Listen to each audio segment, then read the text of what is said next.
Good evening, folks. It's 7 p.m. and I want to welcome everybody in the room. It's so nice to see so many faces, particularly the students from Sweeney School. And the first item on our agenda is Pledge of Allegiance.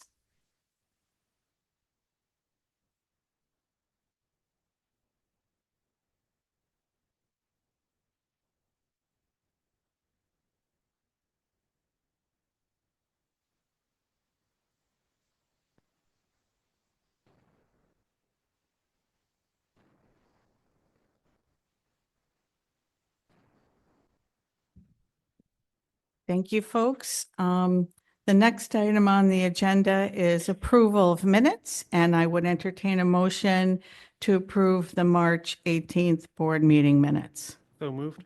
Motion made by Brendan, seconded by Gary. Is there any discussion? Yes, Mary? I just want to say I was remote and I did enjoy the Windham Early Childhood Center presentation, and they did one of my favorite stories, which is Three Billy Goats Gruff. So that was quite wonderful to see. Thank you, Mary. I also want to just mention, saying remote, Mark Doyle is joining us remotely this evening. So every board member is here in person or remotely. So any other discussion before I call for action on the March 18th minutes? All those in favor, please indicate by raising your hands. Any opposed? Abstentions? Thank you, Mia. I don't see Mark. He must have fallen off. He was on earlier. Hopefully he'll get back on. Now, the next item on the agenda is public comment. Is there anybody who would like to speak during public comment? You can just come right up here to the podium and push the microphone light and let us know who you are. My name is Virginia O'Neill. I am in 7th grade at Windham Middle School.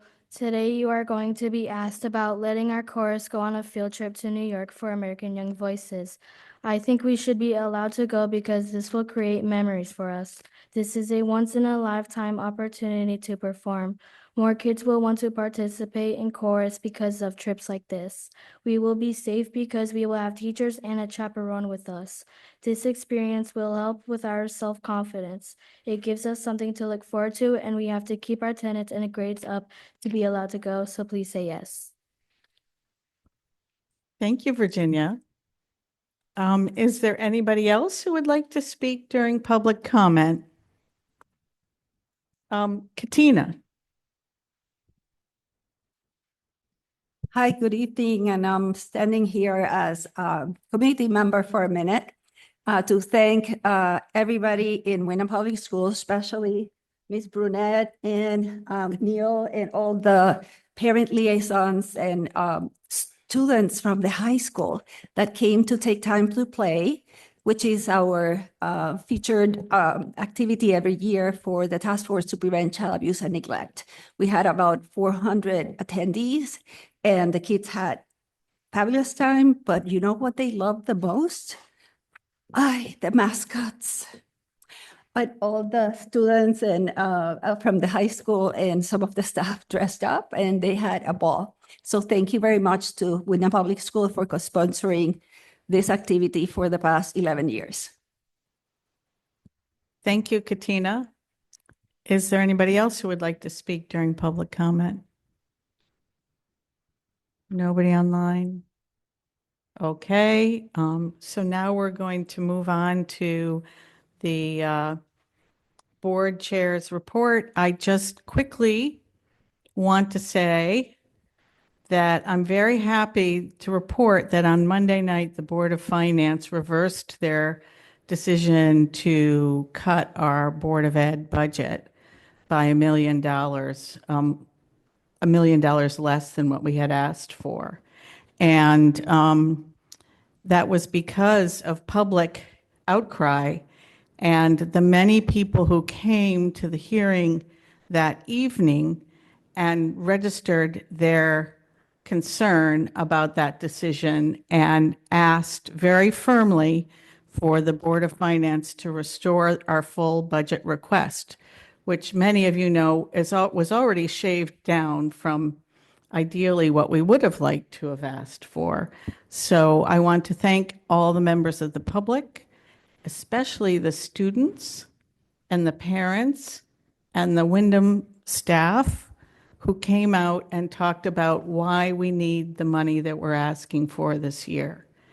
Now it's our responsibility as people who can vote in this town to get out on May 12th and vote to support our Board of Education budget.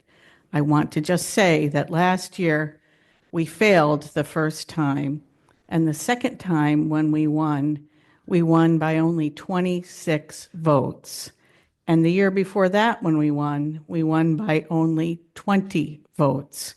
So if we do not get everybody possible to go vote on May 12th to support our budgets, we could be facing cuts. So I hope the public will get out and support the budget. Then also, I just want to say to board members, because of that hearing on Monday night, we had to cancel our first meeting with Dr. Gamero to do begin her annual evaluation process, and I'm trying to get it rescheduled. The only other date that seems possible for many board members is March 29th to begin that process. April 29th to begin that process. We have a personnel committee meeting that night at 6 o'clock. So just like a show of hands of board members to see who might be available at 6:30 or thereabouts in person. We have to meet in person because would be an executive session. Can I get a raise of hands of people who might be available on Wednesday evening, the 29th of April at 6:30? Okay, and if the personnel committee runs a little bit over, then we'll just delay it a little bit, but we'll do that. Does that work for you, Dr. Camaro? Yes, that works. Thank you. Okay, so board members, you should plan on that evening. Thank you. And that, it will be at central office in the meeting room on the second floor. And I'll work with Lauren to get it posted properly. No, it's an executive session. All personnel matters like that are conducted in executive session because it's a private matter between the board and the superintendent. Thank you. So superintendent's report. Good evening, everyone. I want to thank everyone who came out tonight. It's great to see the students and the staff. I have a few updates for you today before we turn it out to our friends from Sweeney Elementary. I shared with the community of our upcoming events. I want to highlight a couple of items. Our last day of school is June 23rd, which is an early release day. I also want to highlight the fourth grade promotion in North Windham. We had to make some changes to the times. Therefore, the information in the packet is outdated. So the one that you have with you today is the revised version. We had to make some changes to their times, and we will post this new revised version for the community as well.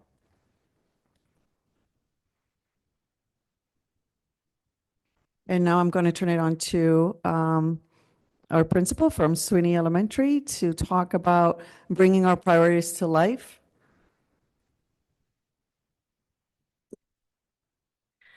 Thank you for having us here. I'm very excited. I'm the proud principal of Sweeney Elementary School. Thank you for the staff and families and students that came to showcase our school and the great things that we're doing. First, we would like to highlight some of our musical talents. It's a really important piece for us at our school. So I'm going to have our district teacher of the year and newly appointed Dr. Robbins to come and introduce a song.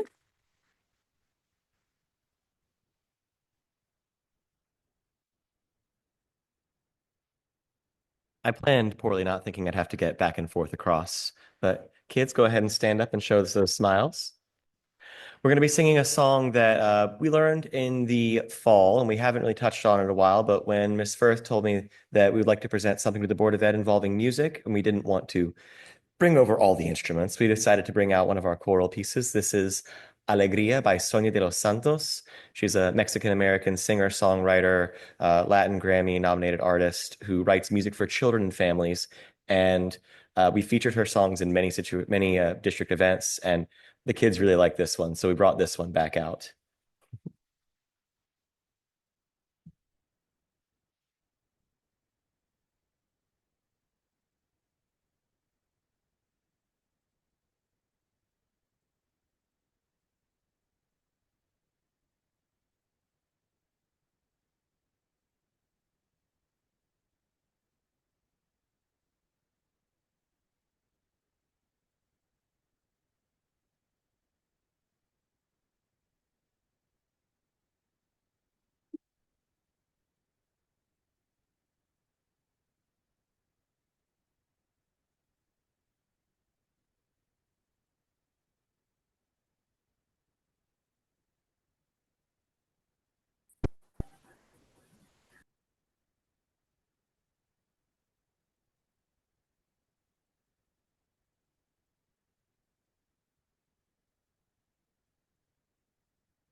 Awesome job, Sweeney Stars. We're very proud of you.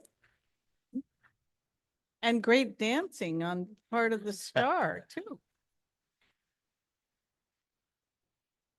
That's it? Yeah, I gotta keep going. Okay. Okay. You can. Okay. Thank you, kids. You may go back to your parents now. That's all I'm going to say. Okay, I guess speaking of mascots, we have ours that joined us. We are currently 242 students in grades K through 4. We have 20. I just want to thank the kids that are sorry. leaving. Sorry, Lynn. No, that's okay. Thank you, kids. We really appreciate you and parents. Go to bed so they I'm sorry, Katie.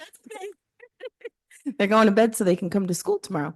So we have 242 students in grades K through 4. We house one of the district's specialized programs, autism program. We have 23 students in that program. We have 12 general ed classrooms, 49% English learners, 29% special ed, and free and reduced lunch is 81%. And one of the priorities that we want to focus on is one of the things that we've done to promote our togetherness and attendance at Sweeney School. And I would like to invite two of my Sweeney Star kindergarten friends to share with you what We Are All Here is all about.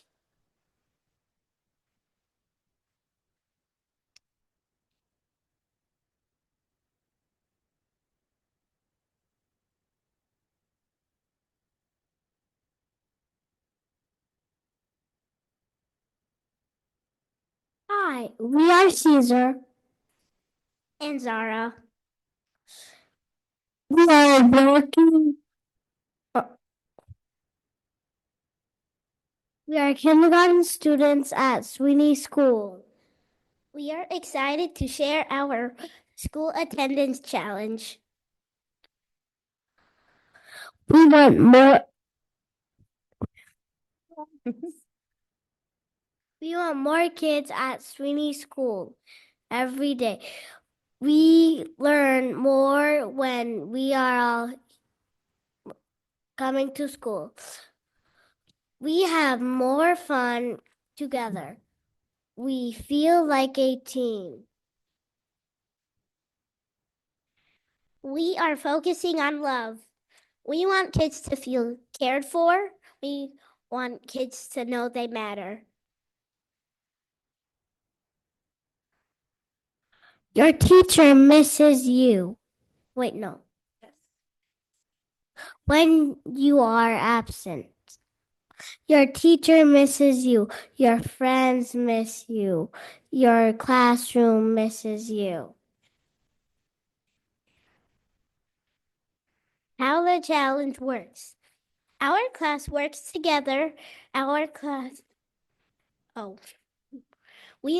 We earn letters each day that the whole class is in school. We fill in the phrase, "We are all here."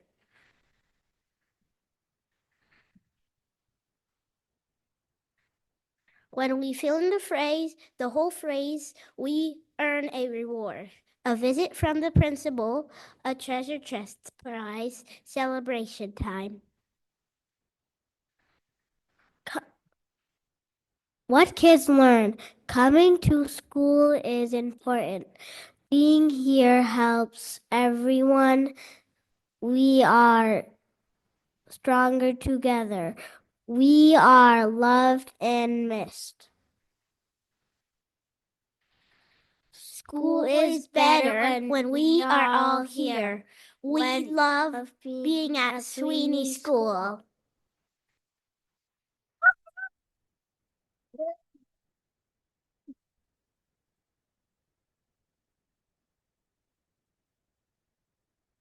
So the next slide shows our chronic absenteeism over the past few years, starting in April of 2023. As you can see, we have significantly reduced it at this point in the year by 12.25%. So we're very proud of that, and we're going to keep working with that. This was just one of the things that we do that the students really feel proud about. And they can tell you, if I'm not in school, my principal, my teacher, they'll miss me. And that's really important for all kids to know that they matter and how much we will miss them.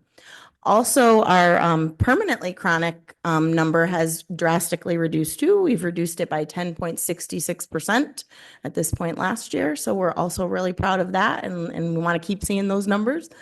So I'm just really proud of all the work that we're doing. So thank you very much for listening to us and for having us here and representing Sweeney School. I don't know if anybody has any questions, but if you do, we're here.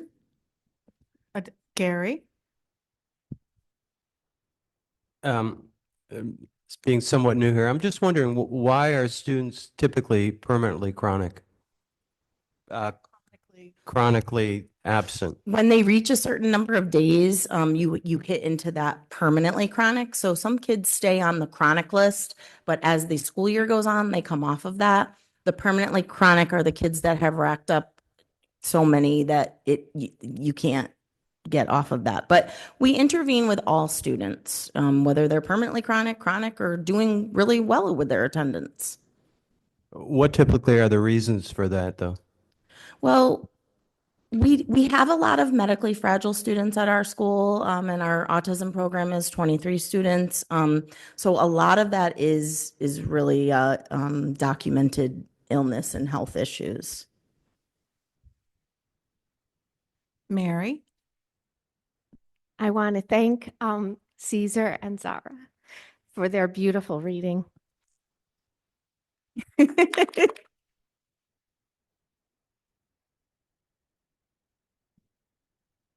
It was very impressive. Thank you. Thanks to the whole team and, oh, Katina, go ahead. Well, we were going to say, you have met the We Are All Here challenge as a board. All of you are here. So you would earn the treasure chest. There's different things that we have in it. School supplies, little cars, things that kids really enjoy and get excited about. So yeah. And then we, with the decorated with the jewels, they get really jazzed about it coming down the hallway. I teased Miss Firth when she came in, thinking maybe there was money for the Board of Education budget. But if we all go vote, then that will take care of that. Mhm. So, oh, look at Cesar and Sarah. They're showing you what's in there. Okay. Okay, well, there you go. Did anyone else have any other questions for us? I don't have any questions, but I want to thank, is Dr. Robbins, is he still here or did he leave? Oh, there you are. First of all, congratulations on earning your doctorate. Great job. And I want to thank you for everything that you do for our students, and not only students at Sweeney, but across the district. Something that I have noticed since I started working here is that you do an amazing job collaborating with all of the music teachers across the district. So thank you for that. Ooh, and let me grab a, thank you so much. I also want to thank our friends, our kindergarten friends, for the amazing reading that they did, and for the public speaking. That was an amazing job, and for our student singers who left. But I also want to thank Ms. Firth and the Sweeney team, because I know we started the year with a challenge in terms of attendance, and you have persevered, and you have continued to come back to the table to think about ways of supporting our families and our students, of removing barriers, and we're starting to see the fruits of that labor. So thank you for continuing to work on that, even though it was a bit frustrating at the beginning of the school year, because I know you were working really hard and not necessarily seeing the numbers drop. But thank you, and thank you for all the families and staff who are here today. Thank you. Thank you. Thanks for all your support. We appreciate you all, and we know that you all have very busy schedules and family lives outside of this meeting. So as we move on in the agenda, please don't feel like you have to stay here for the rest of the meeting, although we'd be happy to have you. Thank you.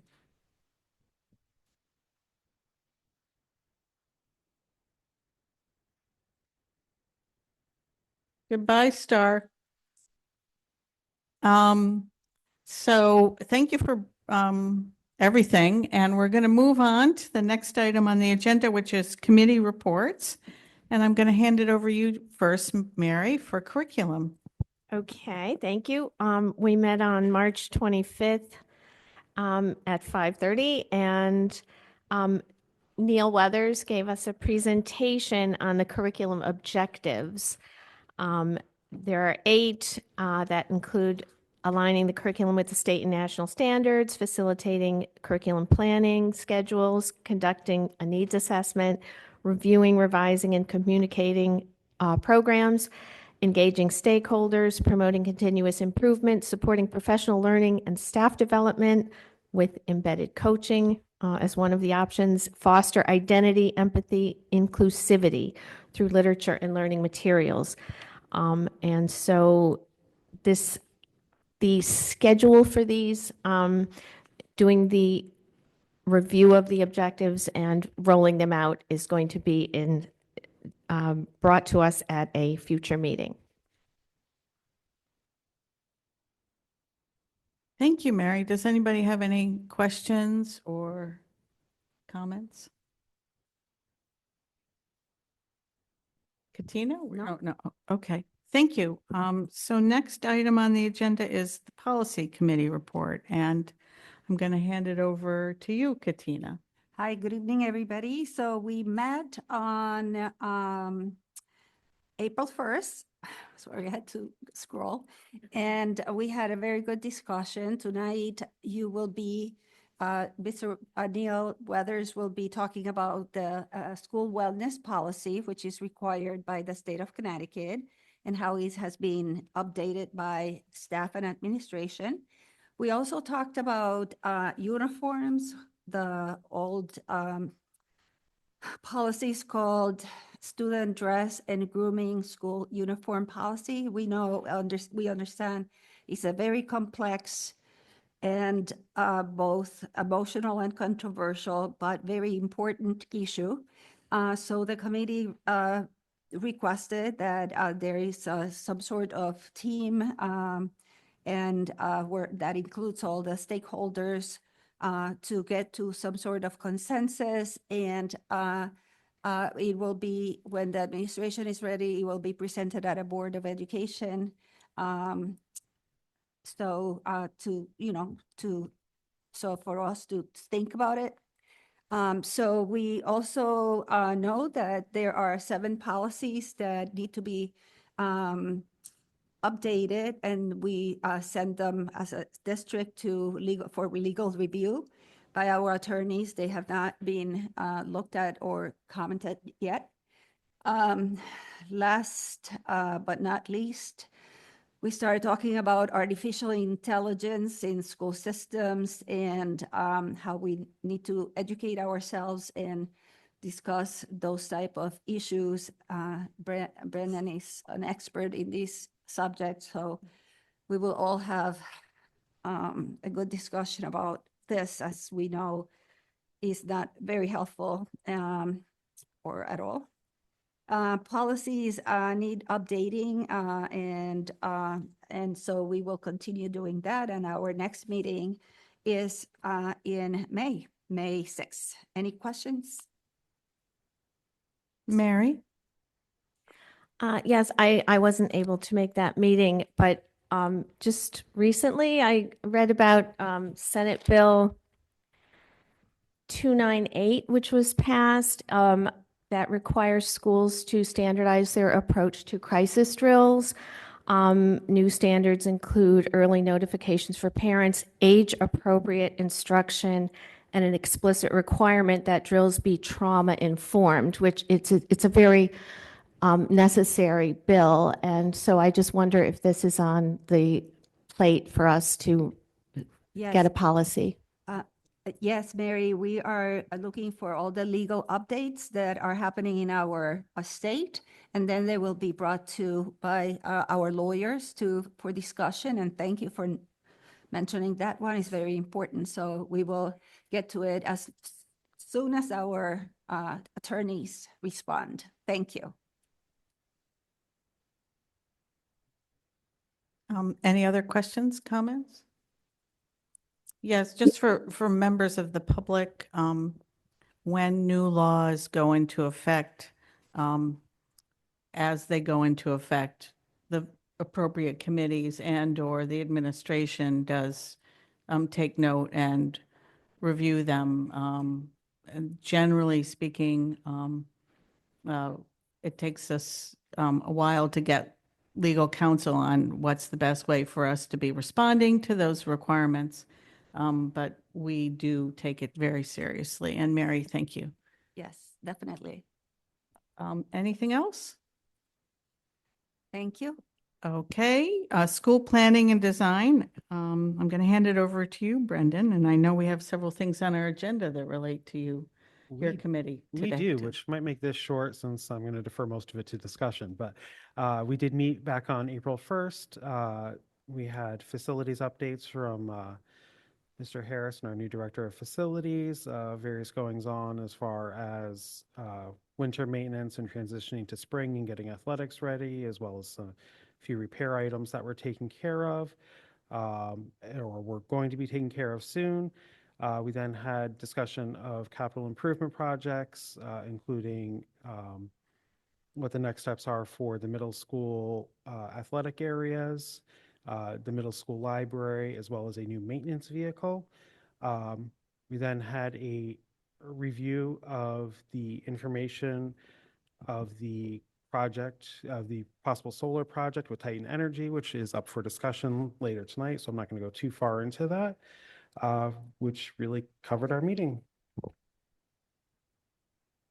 Thank you, Brendan. Any comments or questions? Okay, we'll get more into it during the discussion items. Thanks. And then finally, I'm going to hand it over to you, Mark, for the Finance and Audit Committee report. Okay, thank you. Am I hearing? Yes, we can hear you. Great. Okay, so we met on the 8th. Discussion, we reviewed the use of the ESSER funds during the COVID for capital improvements, and should be a report attached to the board packet. We went over the rates and the rationale for raising special ed costs at our magnet schools. Hasn't been done in a number of years. And again, there's a report attached to the package. We reviewed why we should update our amortization act for the non-certified retirement plan. And just a side note, I don't see that listed as an action item tonight, Lynn. I don't know if that's, my understanding was board had to vote on that, but I don't see that listed under action items. Can you say that again, Mark? Adopting the amortization rate or method for the non-certified retirement plan participants was one of the things we recommended. The amortization rate. Amortization rate, I'm sorry. Yes, Do not see under that's action not on the agenda tonight. I'm looking up to Ray. Is that just an oversight on our part and we can take it up at the next meeting? Oh, we could add it as long as it's not a special meeting, so we could add it as an action item tonight, but we don't have any paperwork in our packet supporting it. So I think we should leave it for the next meeting if we can. Is that okay? Yeah, okay. It's okay. Thank you, Mark. Yep. We then went over the year-to-date budget, and we appear to be on track to finishing on budget. Though there are several still unknowns in terms of some of the grants, and we are still having obviously a budget freeze to control expenses. We reviewed the budget transfers, and the committee recommended approval of $206,787.50 for the transfers. I believe that was it.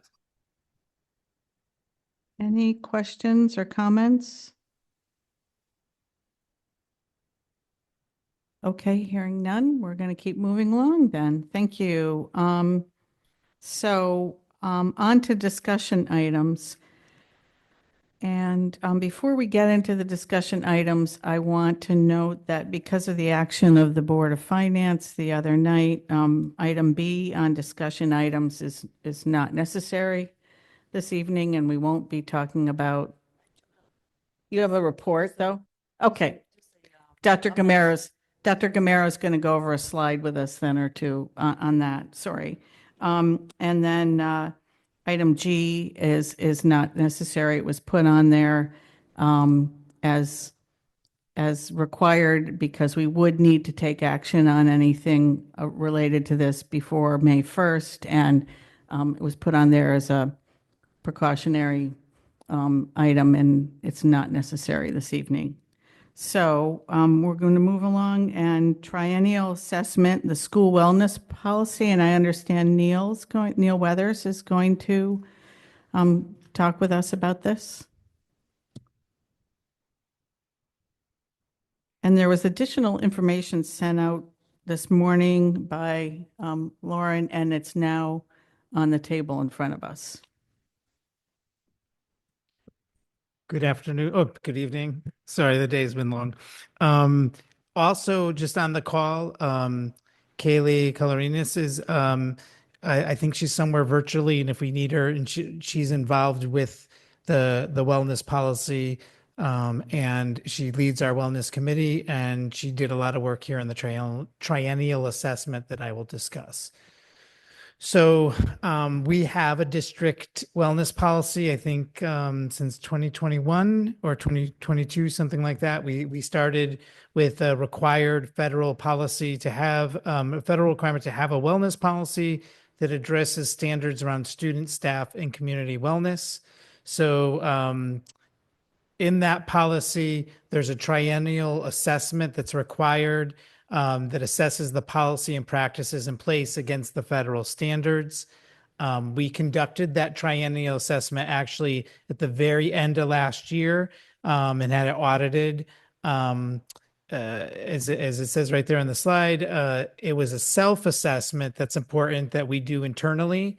It was led and it began in May of 2025 and was concluded by June by District Wellness Coordinator Kaylee Colorinas with input from Eric Voll from Food Services, Athletic Director Zach Konopka, building principals. And then when we're done with the self-assessment, they send it to the Rudd Center at UConn and they audit it and give us feedback, and there's just a conversation on it. So the assessment itself, if I remember correctly, has about 55 different indicators from physical activity, nutrition, etc. And we, like I said earlier, we self-assess. So one thing we didn't do at the end of last year with the transition going on, and I became aware of it when I went through our wellness policy, is just to report a summary of that finding to the board of what we discovered. So in it, of the 55 indicators, we self-reported 21 of them were considered strengths, where we had the maximum score for practices and the maximum score for policies. So the recommendation of this particular assessment asks us, is it explicit or is it evident in a policy? And then what is the district doing with that indicator? Are there's some evidence or full evidence of them doing it? So in 22 of the indicators, 21 of the indicators, we had those maximum scores in both, which is really good. And with the highlights of the report, and it's actually in the assessment, is it talks about strong alignment among policy, practice, and federal requirements. It says that we're good as a district at following key mandates that promote nutrient-dense foods and ensuring regular opportunities for physical activity.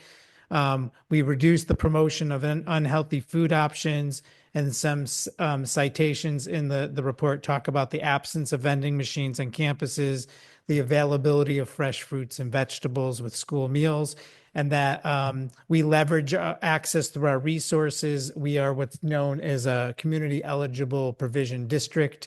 If people don't know what that is, it basically allows us to have access for all of our students, regardless of meal eligibility, to receive free meals. So, and we take advantage of that and meet all the requirements. So that's so that was evident in the assessment. So those are the strengths. Next slide, please.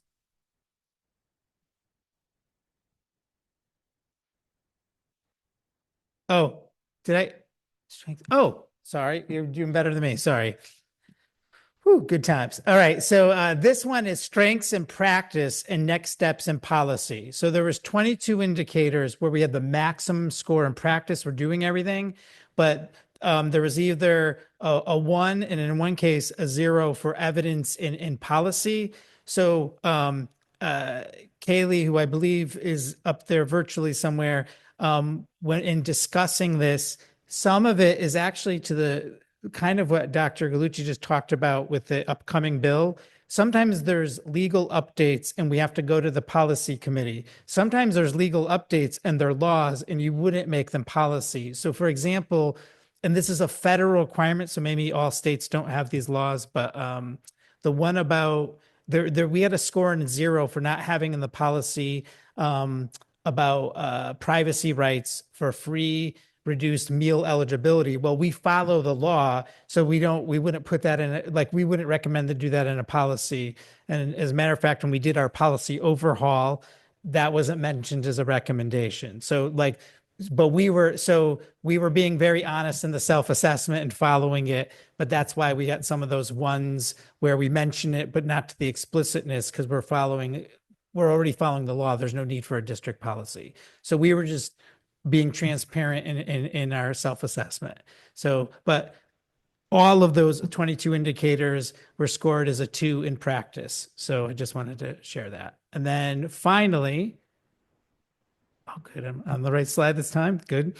There were 2 things for next steps that really focused on. There was 12 indicators. There was 3 that talked about, or actually several of them talked about what's actually in the wellness policy, approvals that were legal updates that we worked on to include, and they will be included in tonight's update, and that whole bullet point will be taken care of. And then while we have a wellness committee and we're trying to pull different stakeholders, really enhancing that and strengthening that with having school leads at each school and having a more diverse representation of stakeholders is really our next step. And it was sort of evident in the assessment and something we recognized. And I believe UConn acknowledged that, appreciated how we acknowledged that. So that will be our next line of work. And some of the policies that you will see coming will come in 26, 27. A matter of fact, I think the date in the assessment was beginning in April of this month. They're going to begin doing work to looking, are there policies we can strengthen? So if those recommendations come in the policy committee, that'll be soon. And that is the triennial assessment update. Thank you. Are there any questions or comments that people would like to make? Yes, So, go ahead, I Catherine. think you said that you started this May 2025 and concluded June 2025. Is that true? Yes. Okay, because here it says through February 2026 in the report, so that kind of threw me off a little bit. So I don't know. I'll take a look at it, or if, Neil, I can speak to that. thank you. So we started the assessment in May of 2025 and concluded in June of 2025. It was due in June of 2025, but the February of 26 is when we got the feedback from the UConn Red Center All right. on next steps for the assessment. Thanks for the clarification. Also, Yes. I know that, and we know that there's a lot of strengths, but since then too, there have been bumps in the road.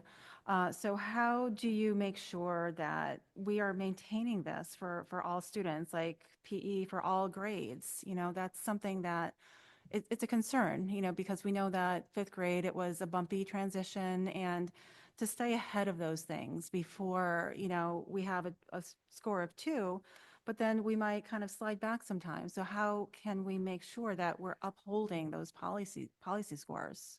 That's a great question. So I Yeah. think if we had more representatives on the committee and had those school leads, you could do check-ins with the indicators and use the actual policy and say, hey, how are we doing this, and revisit it annually or like during the 3 years so that you don't slip back. Mhm. I think that's a great question. And I think that piece that we don't have right now or Okay. we're working on will strengthen and reduce that from Okay. happening. That Thank makes you. sense. Yeah.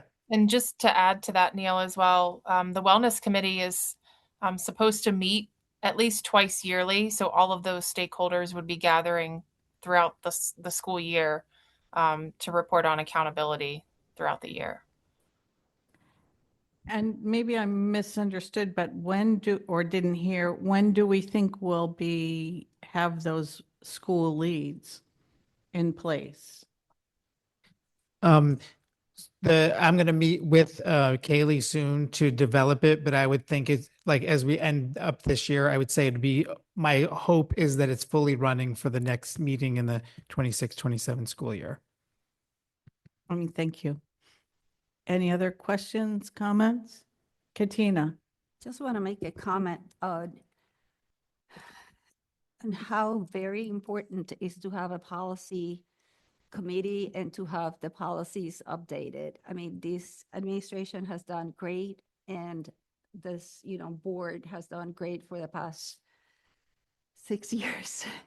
Anyways, and I want to, I'm not gonna be here forever, so it's so very important, because at the beginning of all this process, we had policies that the laws no longer existed, federal or state. So thank you, everybody. Thank you to the staff for making such great effort.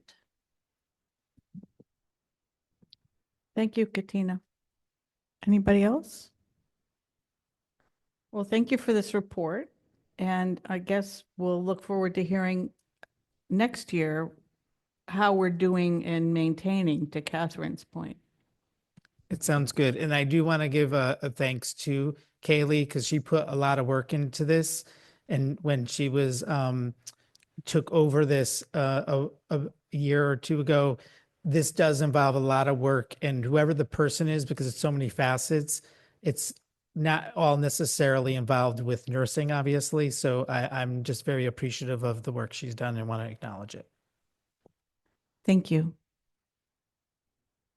Okay, now we're on to the next item.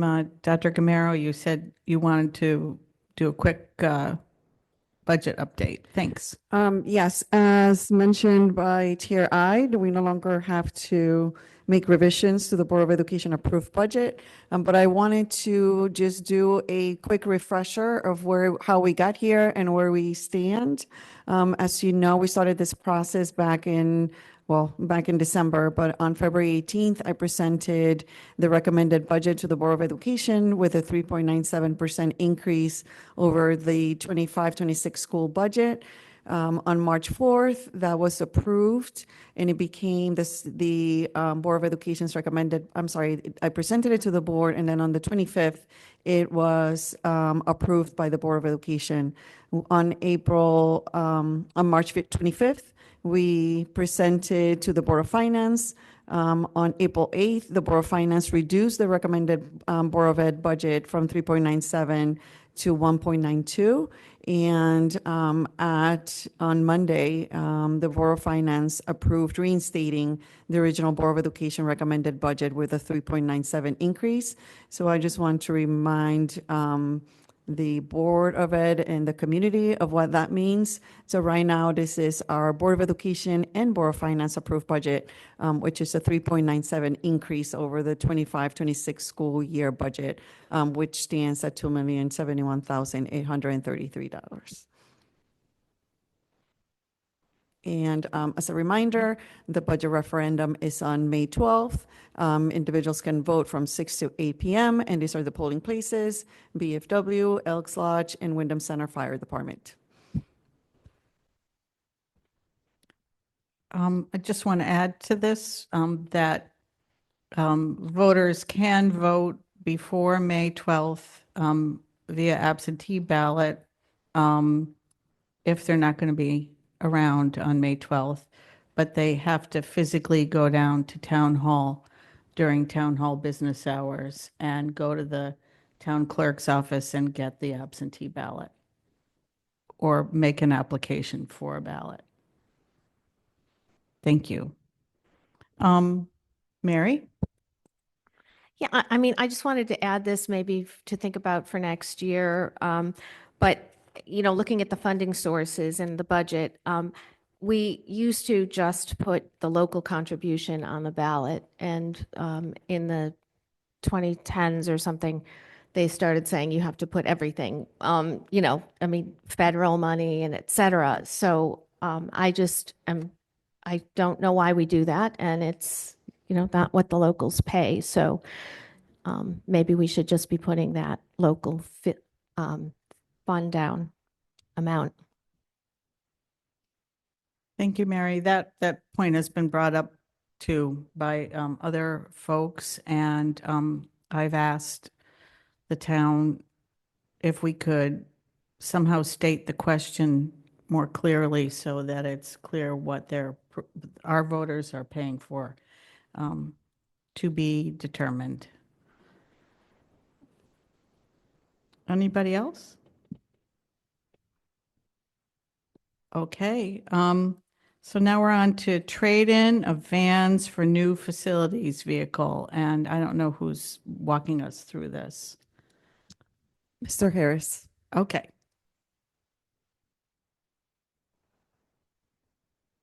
Good evening, everybody. There should be some information in your packet regarding this. Wrote up a summary and. There is. Okay, great. But just to go over that a little bit, that, as you know, the district purchased 2 vans, and that was for transportation of students and potentially parents. That was a number about 2 years ago, and it never got off the ground for a variety of reasons. Mostly registration, maintenance, and then also drivers have to have specific license and so on and so forth. And then to take that asset, which we're not using, we are able to trade those in and then use that money with additional CIP money for a vehicle. We can purchase a Ford dump truck. Our current dump truck, which we have, is about 13 years old, is rusting out. So the trade-in value is $82,000. And then we want to get a new dump truck. We were able to add a poly sand and salt spreader, which would increase additional funds. You have there $13,150. It actually would, we just got the information recently, $21,662. We do have leftover CIP money that we just purchased a cargo van, and that's for our HVAC specialist with racks in it because it's more appropriate for him. And that was $65,000. We had been allocated $89,000, so we had $24,000 left over to spend. So with the combination of the trade-in plus the CIP money, we can go forward and receive a new Ford dump truck. This is a really great opportunity because then we wouldn't have to go for capital improvement monies next year for over $100,000. So it's really a great opportunity to increase our fleet, the need that we have, and also no longer have the vans. Okay, do folks have any questions about this? Because this is an item that we will be asked to take action on this evening. So now is the time to make any, to pose any questions. Mark, go ahead. Lynn, I regret that I didn't raise this during my finance committee meeting, but Albie, how does this fit within our need to get bids? Did we just do one person? Do we send out a bid spec? How do we handle the whole bid process for this? For this, what we did is we went back to Columbia Ford, who we purchased the vans from, and they will give us the greatest trade-in value. And then we would have to cover the cost. So there was no bid factor. So that's my question, Albie. How do we know that was the greatest trade-in value if we didn't go out for a bid? Because we looked at some other options and they were the ones that met our needs the best. Okay.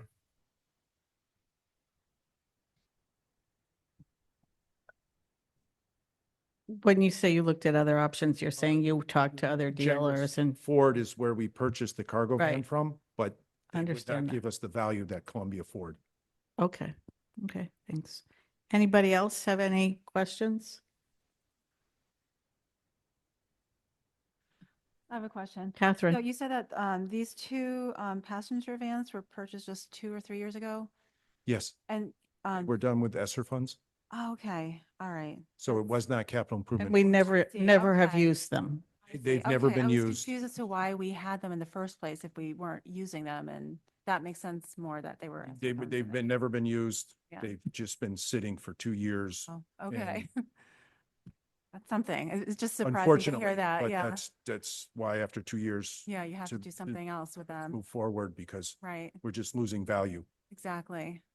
So we're very fortunate to be able to trade them in Exactly. Yeah. Thanks. at a reasonable trade in value.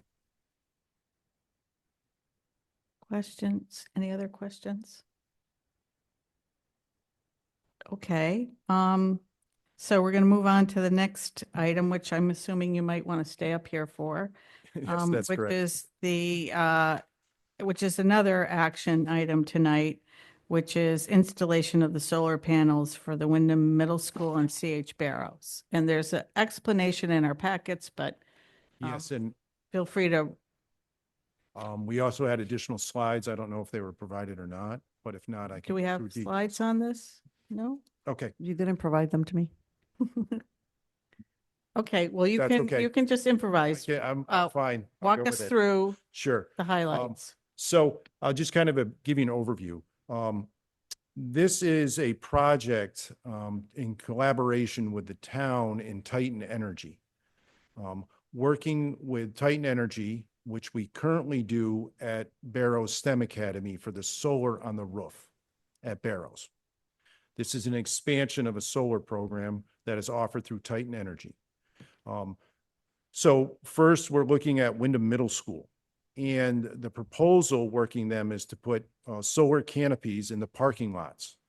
And this would increase the electricity that could be inputted at Windham Middle School. This is important because there were solar panels on the roof through a company and they no longer function and aren't able to be used, unfortunately. And they have not worked for a number of years. Once again, as I mentioned, working with the town of Windham, they are also working with Titan Energy for a solar project at the community center, and they had previously done a solar energy project at the water plant too. So this is something that's been ongoing. The way that it works is that the solar project, there's no capital expense, zero capital expense. Instead, there's a purchase power agreement. It is what we did when we have solar on the roof at Barrows, purchase power agreement. Okay. And the way that it works is that Titan Energy and their companies will put up the solar panels at zero cost and maintain them at zero cost. What we're committed to is a fixed rate of kilowatt KWAs, and that would be about 9.9 cents for Windham Middle School. All right. We're currently paying 10.9 for our electricity. The biggest piece here is we would not be paying for the delivery charge. Once again, if you look at your electric bill, you pay double of your supply for delivery. So it really has a tremendous reduction in our costs, and it's for 20 years. Estimated about $80,000 a year for Windham Middle School. And over 20 years, that's over $1.5 million. As I mentioned before, there's no capital improvement costs and there's no maintenance costs. So that would be for Windham Middle School. Any questions on middle school so far? Well, they're both in the same motion, so are the Yep. two, so I'm assuming they're tied together. Right, and so that's what would take place. Now we move to CH Barrows STEM Academy. We have solar on the roof. And when we put that in the PPA, the fixed rate was 6.9. And that was 12 years ago. But that's a phenomenal rate and it's fixed for 20 years. That does not cover all of our costs for electricity.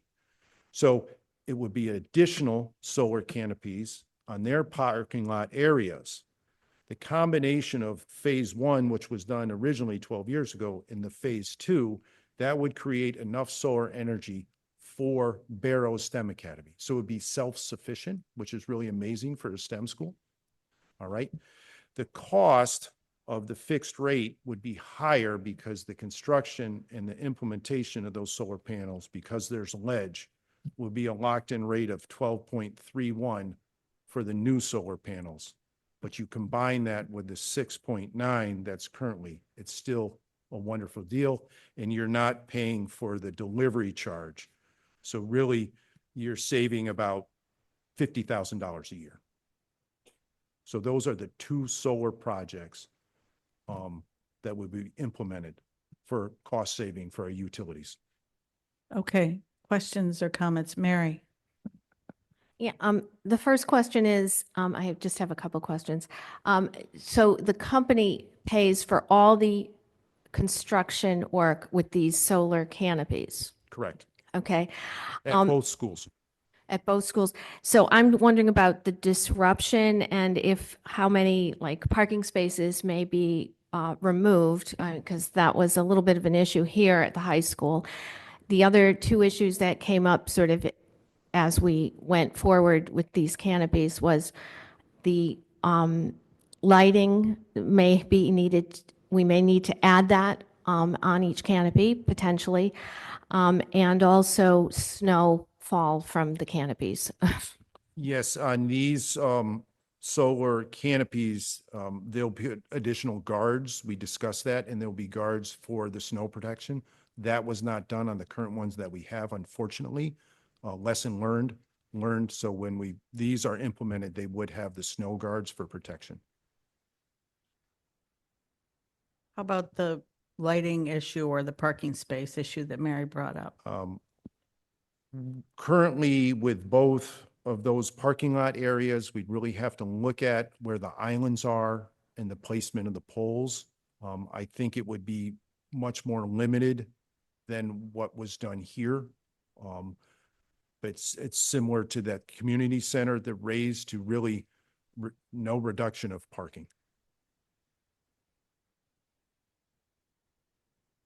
And Katina?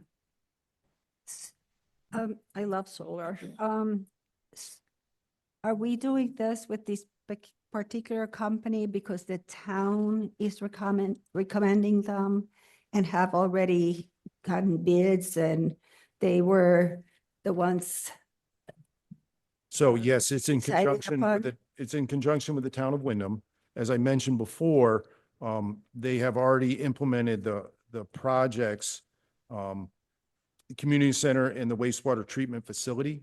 And we've also worked with Titan Energy at Barrows STEM Academy. So it's a continuation of working with that company and with the town to reduce our energy costs. I see Brendan wanted to say something. Katina, I looked back at the minutes from town council from, I don't remember exactly how long ago, but they did go through an RFP process to land with Titan. Thank you. I just was making sure we're not breaking any rules or legal issues.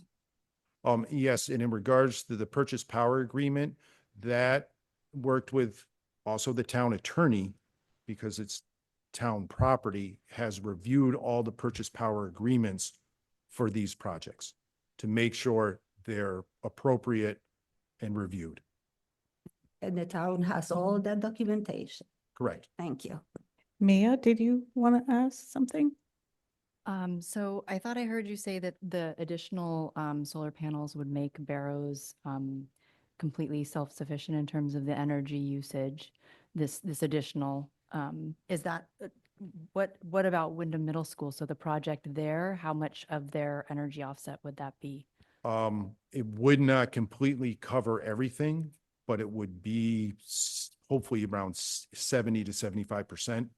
But at CH Barrows STEM Academy, we have the combination of what's on the roof and then what would be on the canopies in the parking lot.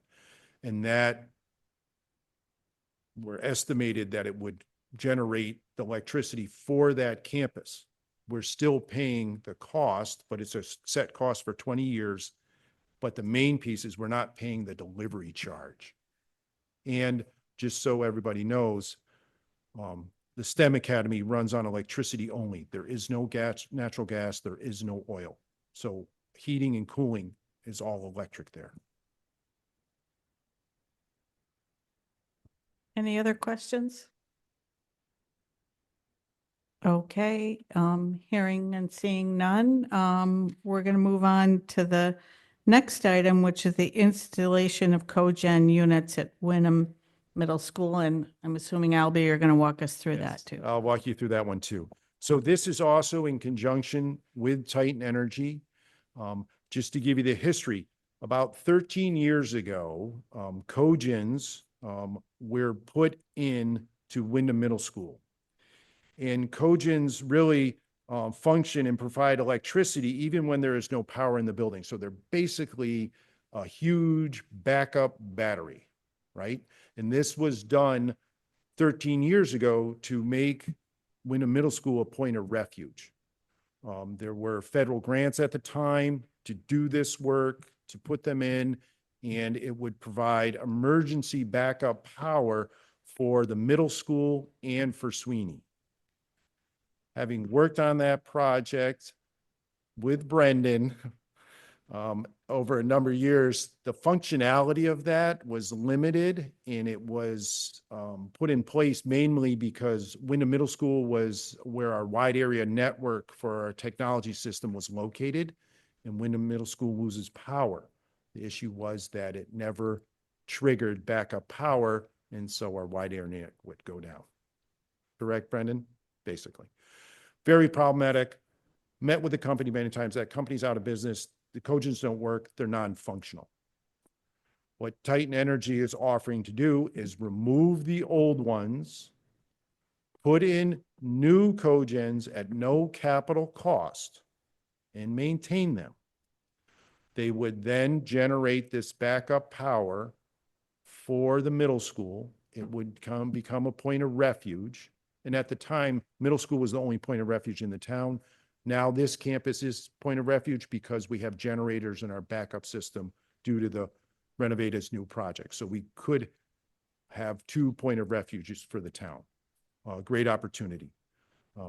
And what it would do is the PPA rate, and it would save us about 10% below or reduce our energy costs by 10%. So really this is an addition with the solar panels at the middle school to really reduce our energy costs at no cost to the town for capital improvements. Katina? Why are they doing all this at no cost? Okay. So Titan Energy is a company, and they do this all across the country. They've been in place for about 25 years. They started in Hartford, and they're working with communities, commercial, municipalities, and it's a way to use solar cogens to reduce energy costs. What we're still paying that rate, but it's for 20 years, and that's how they make their money back over a 20-year plan. But these are generators. They're not generators. They are batteries. The power, Brendan, you can go ahead if you'd like. So these are what's considered combined heat and power. So these are essentially, they take the place of a more traditional boiler in the school. These provide the heat. As you know, when you're creating heat, when you're creating electricity, heat is a byproduct. So what this does is it creates the electricity and uses that byproduct of heat to more efficiently heat the building. So essentially, instead of wasting all of the energy that goes into creating heat to heat the building, you're also generating electricity. They also happen to kick in should grid power go offline to provide backup power. So this essentially replaces the boilers in the middle school with more efficient boilers. So we should be spending less on gas. That also creates electricity as a byproduct that we capture and then use in the building to reduce our overall energy costs. Does that help answer your question? You're welcome. Yeah. So more efficient, generating power, reduce our energy costs. At Windham Middle School, we have natural gas and electricity. So once again, as we work through our budgets, this is an opportunity for the reduction in our utility costs. Any other questions on this topic? Because this is another item we'll be asked to take. Yes, Mia.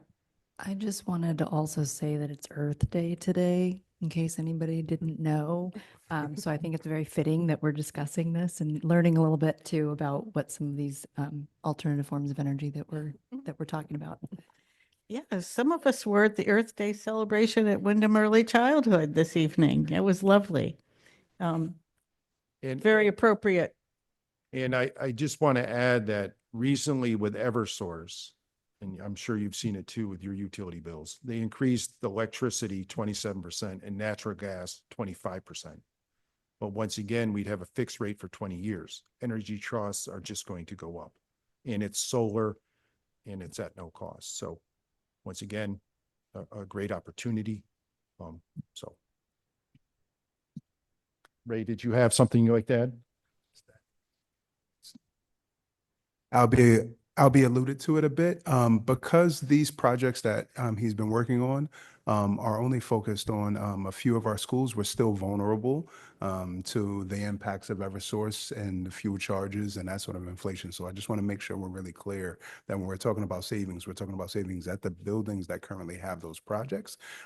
So we could still be vulnerable of drastic increases to our overall utility costs as a result of the other ones as we continue to transition to renewable and solar and other sources. So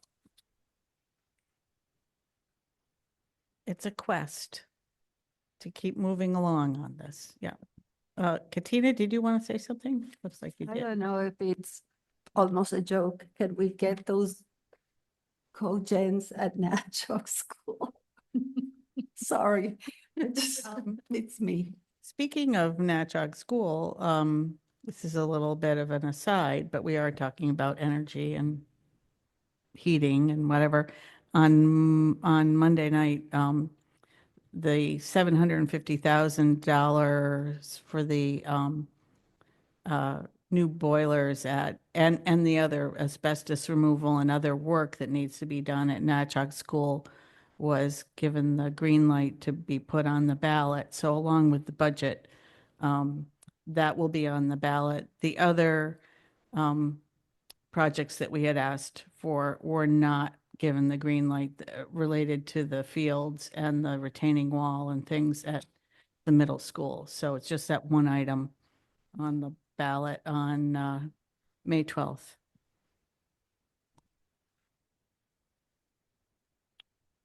Any other questions for Albie on the cogen? Okay, thank you. Thank you, Albie. And then next up, we have, as Mark alluded to in his report from Finance and Audit, the subject of increased special education rates that were recommended to they're being recommended to the board. And I guess, Aaron, are you going to walk us through that, Aaron? Can you hear me, team? Yes, we can hear you. And I want to correct what Mark said. It's not just for the Barrows School, and it says so in the description in our packet. These would apply in other places in the district too. But Aaron, I'm going to hand it over to you.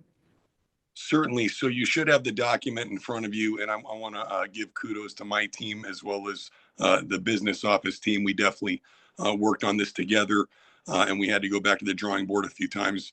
But we did utilize the RESC rates. EastCon's rates as our exemplar, which I think predecessors from both departments had done that historically. And then certainly we receive rates from our neighboring districts in which we have students in which we pay tuition. And again, an example would be a student in DCF custody, but their parents are from our area, so we are responsible for those students. And certainly, obviously, a lot of students come to our magnet school, so we did need to update those rates. Those were a few years old. Again, we used comps and exemplars, and we did go back to the drawing board a few times. So I do stand by them, and I'm happy to answer any questions you may have. Do folks have any questions?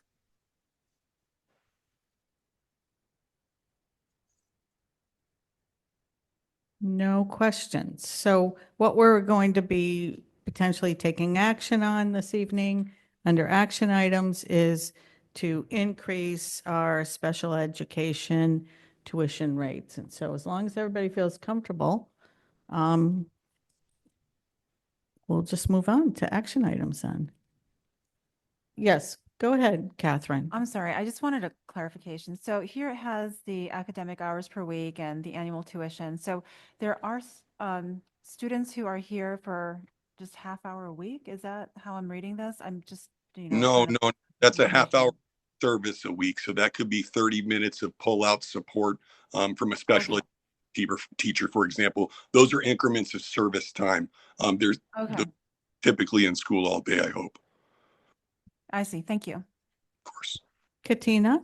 I think we still have one discussion item of the possible non-renewal of non-tenured teachers. No. No? No, I pointed out that we don't need to take action on that this Oh, evening. thank you. Yeah. I didn't Yeah. hear that. Sorry. That was put on Before.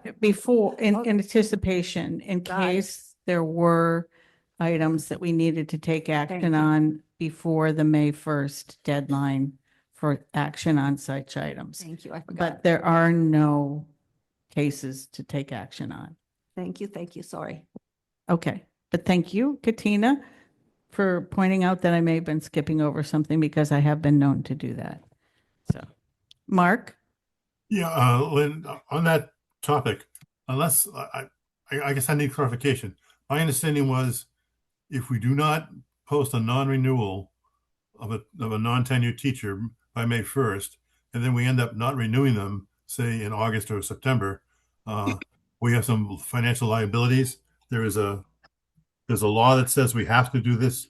It doesn't mean they're not renewed. It just means they put on notice that there is a non-renew, that they're not guaranteed a position in September.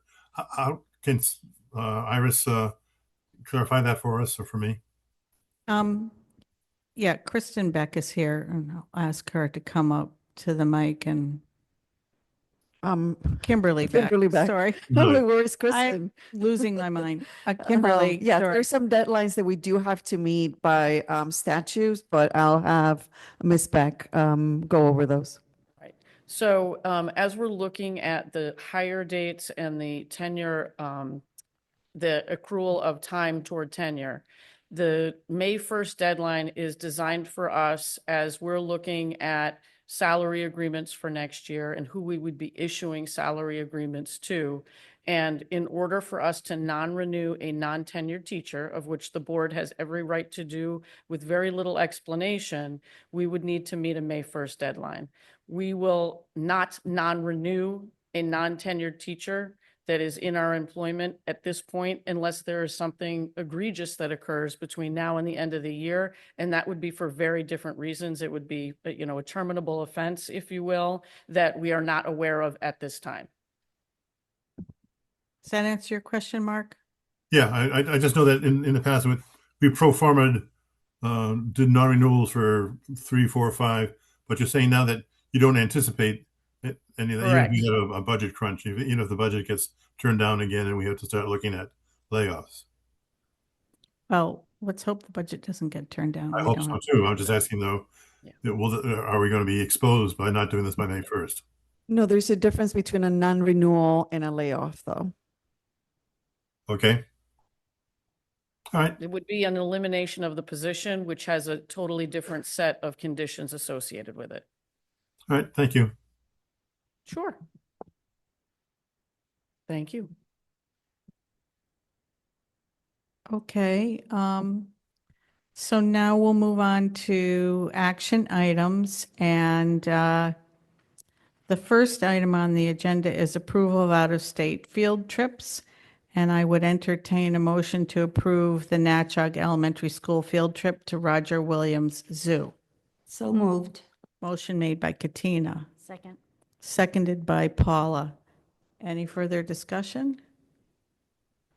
All those in favor, please indicate by raising their hand. Thank you.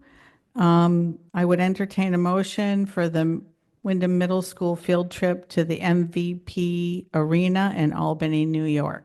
So moved. Motion made by Brendan. Of course, you better. Your daughter spoke about it.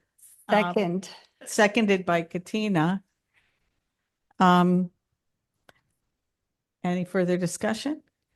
I'm going to add that last year's was fabulous. So I Too bad I cannot go again this year. So good luck. Paula? I had the opportunity to talk to a few parents at the event at the middle school, and they are so excited and so hopeful that this is going to go through. So I'm glad. Great. Any further comments?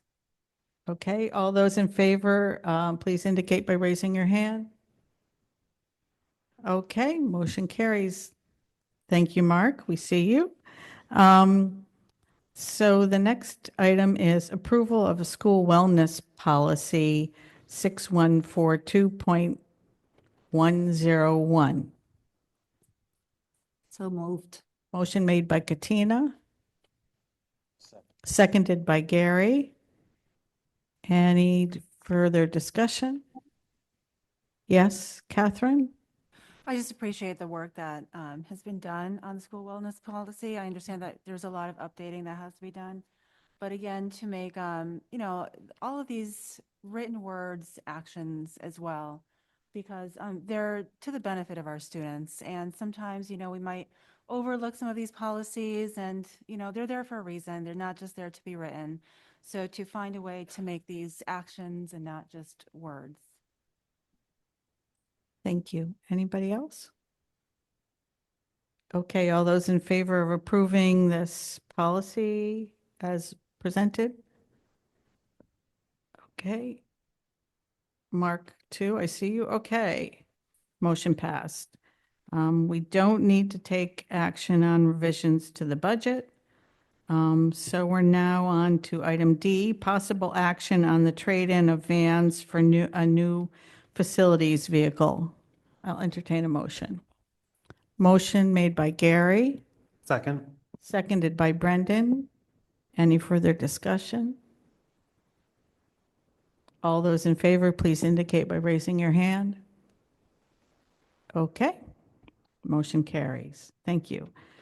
I'd entertain a motion on item number E, possible action on installation of solar panels at Windham Middle School and C.H. Barrows STEM Academy. Mia, That motion. on Earth Day, same. Mia's making that motion. Second. Seconded by who? Brendan? Okay, any further discussion? All those in favor, please indicate by raising your hand. Thank you. Motion carries. Item number F, I would entertain a motion on possible action on installation of cogen units at Windham Middle School. So moved. Motion made by Brendan, Second. seconded by Paula. Any further discussion? Thank you for the education. You're welcome. All those in favor, please indicate by raising your hand. Motion carries. Item number G, I'll entertain a motion on possible action to increase the special education rates as recommended. So moved. Motion made by Mark, Second. seconded by Katina. Is that Katina? Yeah. Okay. Although, any further discussion? All those in favor, please indicate by raising your hand. Motion carries.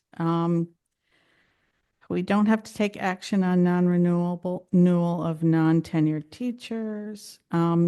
So final action item is I, the budget transfers. I'll entertain a motion for budget transfers of, is it 206,000? 787 and 50. 787.50. So moved.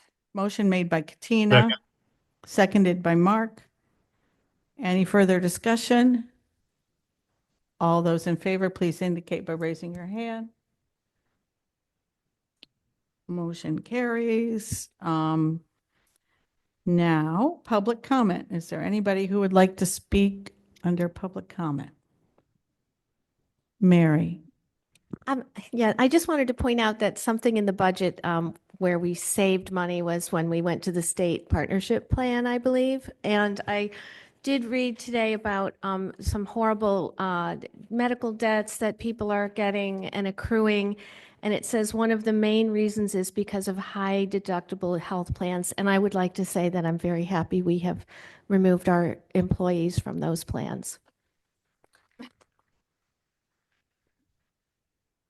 Thank you. Anybody else under public comment? Okay, I would entertain a motion to adjourn at 8:25. I move, we move. Meeting adjourned.